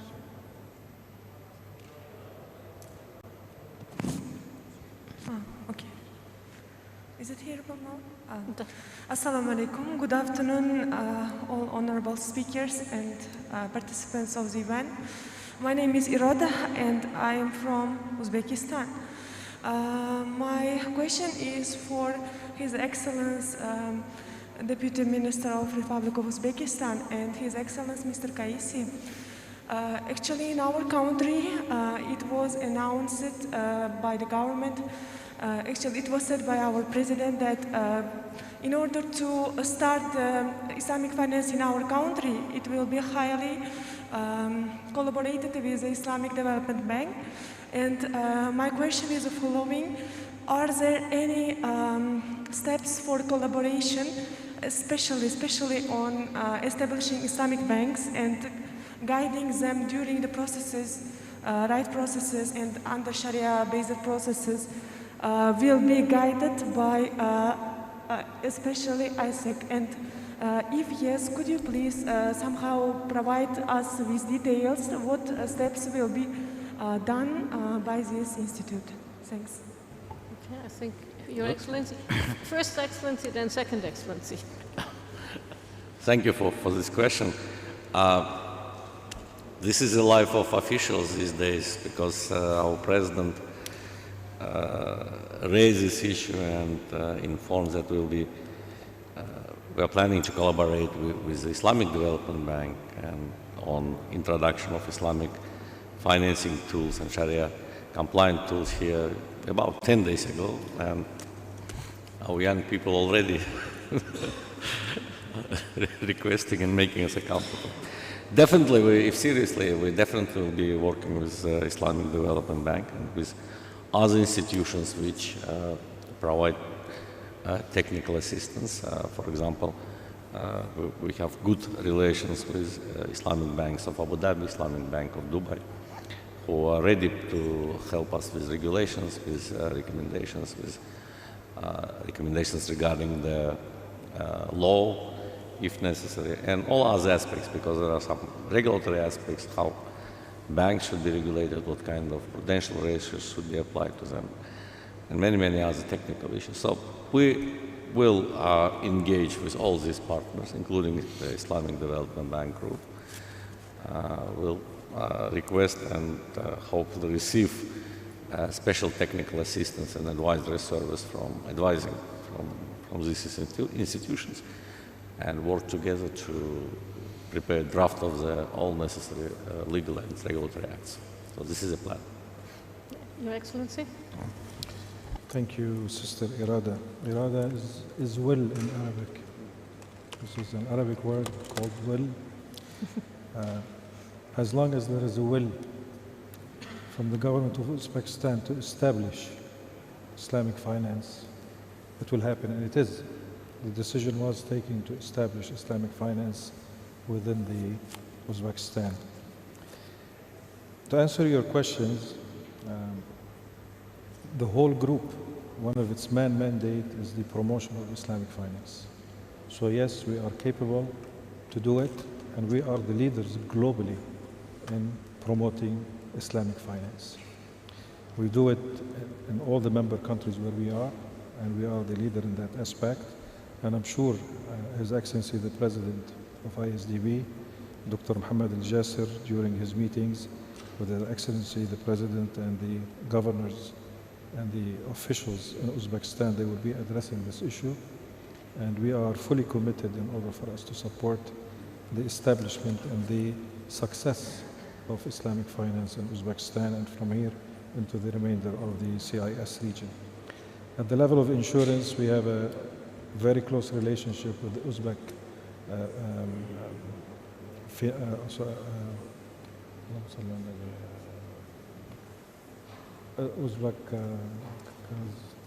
Invest. Thank you. With Uzbek Invest, we have a very good relationship, and we have discussed as well with them how we can help and how we can support to set up their insurance compliant section in trade credit and PRI. And this is something that we have already started engaging with them in order to see how we can proceed with this. So we are fully committed. Okay, we see that this market that has majority Muslims, that there is a huge demand, and then this is an answer to whatever is needed in order for us to proceed with that. Thank you. So in other words, where the government has the will, the IDB will find the way. Thank you so much. But sorry, we have to stop here. I'm sorry, we have to. Actually, we are young cadres of Uzbekistan are really willing to collaborate our own share to the establishment and development of Islamic finance in Uzbekistan. And we will try to do our best to assist in this way. Thanks. Okay, thank you. So allow me to just quickly summarize the four or five key points that I've heard, because we're sort of just about at the end of where we are in terms of time management. It's all about, if you look at ICIEC and what ICIEC does, what the multilateral insurers do, it's about cost and tenor. It's lowering the cost, extending the tenor. Regulatory frameworks and institutions are key. It's capacity building. And as Mr. Telling said, you know, the long-term view is important because ministers change, things change, so you need to establish those long-term relationships. And that's precisely where an institution like the IDB comes in, because they have those long-term relationships in the member countries. So there is many want to extend to more sectors, and especially the IDB has worked on the healthcare sector, which the pandemic has shown us how much we need to do. PPPs are really important in this region as well, because we have aging infrastructure which needs to be renewed, and in order to get the tenor that it takes for long infrastructure investments, even on a PPP basis, again, these multilateral insurers, especially IDB, are important. We had a very heartfelt message from Palestine, where, you know, if they don't get your help, that's really difficult. Then we have the ethics question, where His Excellency Mr. Kaisi said, well, look at Islamic finance, because it's really based on that ethical basis, and the social aspect is very important. And just to round it up, although Uzbekistan only joined ICIEC in 2019, business volume is already up at 500 million. So that's a very, very fast growth. So without further ado, please do give your hand for the excellent panelists.